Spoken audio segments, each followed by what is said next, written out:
everyone, Tim Schofield here, and in this video we're going to compare the Vivo V40 and the V40 Pro, the Pro model obviously being their flagship. These are Vivo's thinnest phones that still include a very large 5500 milliamp hour battery. There's even an updated design I'm excited to check out. Their cameras are also co-engineered with Zeiss, so we'll take some pictures and actually compare between the devices. Anyways, we're going to take a quick look what we get in the box. The box sizes are actually different, so seems like there will be a difference there, but then of course get some hands-on and do a side-by-side comparison between the V40 and V40 Pro from Vivo. Let's get started. Here they are, the V40 and V40 Pro from Vivo, both 5G devices. Let's see what we get in the box of both. On the V40, we have our SIM ejection tool. You've got your standard booklets, USB Type-A to USB Type-C cable, and they even included a case as well. It can give you an idea of the color phone that they sent over. Finally, in the V40, it's just the phone. So that's everything in the box of the V40. Now in the V40 Pro, it looks like we also get a case. This one is clear with cutouts. We'll put both these cases on later on in the video. Booklets, quick start guide. You get a SIM ejection tool plus a USB Type-A to USB Type-C cable for charging. And this one includes a charging brick, which is Vivo's flash charge, which can charge up to 80 watts, and this uses USB Type-A. Of course, onto what you came to see, that V40 Pro with that white backdrop. It has a little bit of marbling to it, so just some slight color touches on the back.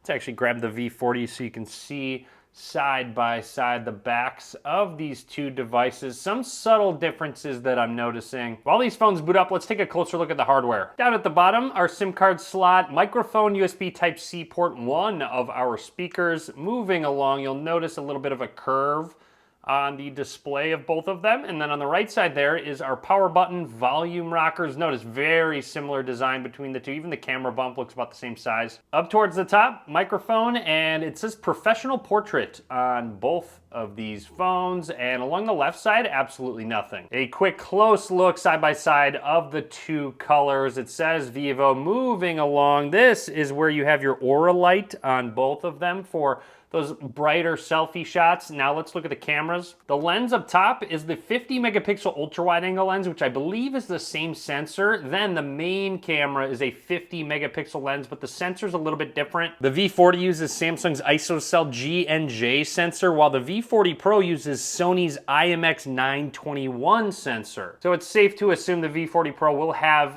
better shots with that main sensor. And you'll notice there's no extra lens on the V40. This is actually an added lens. This is a telephoto lens. This is also a 50 megapixel lens and can zoom up to 50 times, which it's only 20 times on the V40. We'll test all and compare all these shots in just a second. All right, out of the box, you'll notice they themed the wallpaper based on the specific color phone that you have. You actually get the same exact screen on both of these phones, a 6.78 inch AMOLED screen, up to 4,500 nits of brightness and 120 hertz refresh rate, which I can tell is enabled. It looks really smooth. There is a screen protector pre-installed. You know what to do.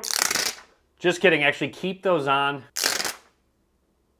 Since they're the same screen and we jump into settings, display and brightness, I'd like to point out that you actually can change the resolution. So out of the box, it has a 1080p resolution. So if you want to take advantage of that 1.5K, so not quite 2K resolution, you'll have to switch it out of the box. And then refresh rate set to smart switch, which is good and what I recommend, but you can also force it 120 hertz or force it 60 hertz to help save battery life. Considering the 5,500 milliamp hour battery, I am noticing how thin these phones actually are, but with the curved screen, it gives you less real estate to hold on to on the side. It looks good, but again, just makes it a little harder to hold. The V40 comes with the Snapdragon 7 Gen 3 chipset, whereas the V40 Pro comes with the MediaTek 9200 Plus chipset, so you can expect more power out of the Pro model. All right, let's do our camera comparison, just taking some quick shots. Shutter speed seems to be about the same. You'll notice 0.6 for that ultra wide on both, but only a 2x option on the V40,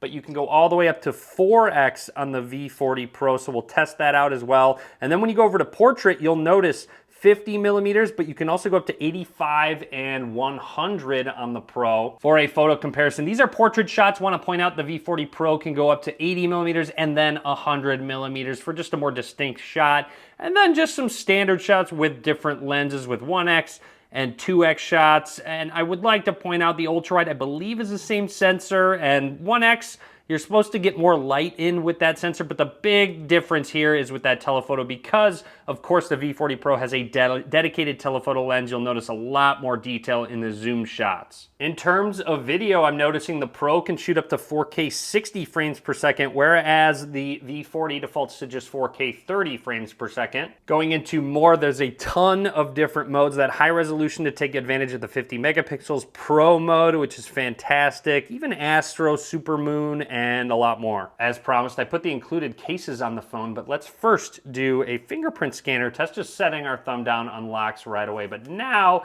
here's a look at those cases. Like I said, a clear one in the Pro, which is nice because you can still see the colors. It does cover up the buttons, some nice looking cutouts as well, whereas the V40 has that specific coloring that the phone actually is. So you still can see the color, it's just not the true color of the phone. Anyways, that is it from me for now on the V40 and V40 Pro from Vivo. Stay tuned, more to come. Be sure to click that subscribe button. Be sure to give this video a thumbs up. And as always, thanks for watching.